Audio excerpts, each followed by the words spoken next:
প্রত্যেক দিন আমরা দুপুরের লাঞ্চের সাথে ডাল খেয়েই থাকি।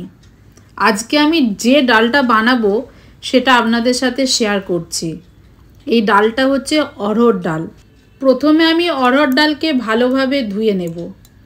আর এই ডালটা আমি প্রেসার কুকারে করব না, হাঁড়িতে রান্না করব। একটা ছোট্ট হাঁড়ি নিয়ে নিয়েছি। প্রথমে আমি হাঁড়ির মধ্যে সামান্য তেল দিয়ে একটু গোটা জিরে, একটু শুকনো লঙ্কা, একটু তেজপাতা দিয়ে ডালটাকে দিয়ে একটু ভালোভাবে ডালটাকে নেড়েচেড়ে ভেজে নিতে হবে।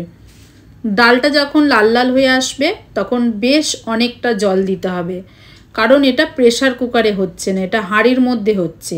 আর যেহেতু ডাল হাঁড়ির মধ্যে হচ্ছে সেহেতু ডালে একটু সময় লাগবে সেদ্ধ হতে। তো একটু এর মধ্যে ডালটা সেদ্ধ হয়ে গেলে তো আমি একটু টমেটো কুচি আর একটা কাঁচা লঙ্কা দিয়ে দেব।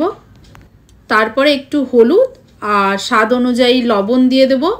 নুন হলুদ দেওয়ার পরে ডালটা আবারও 10 মিনিট ফোটাতে হবে, না হলে হলুদ গন্ধ ছাড়তে পারে।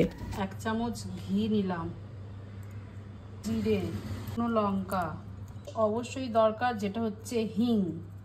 পাতাটা দিলাম না, আর হিংটা এই ডালে অবশ্যই দিতে লাগবে।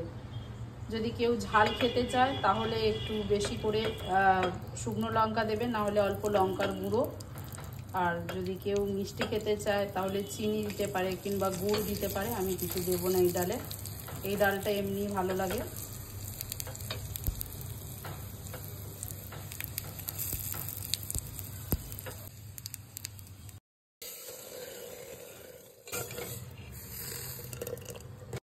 ডালটা রেডি হয়ে গেছে, এবার নামিয়ে নিচ্ছি।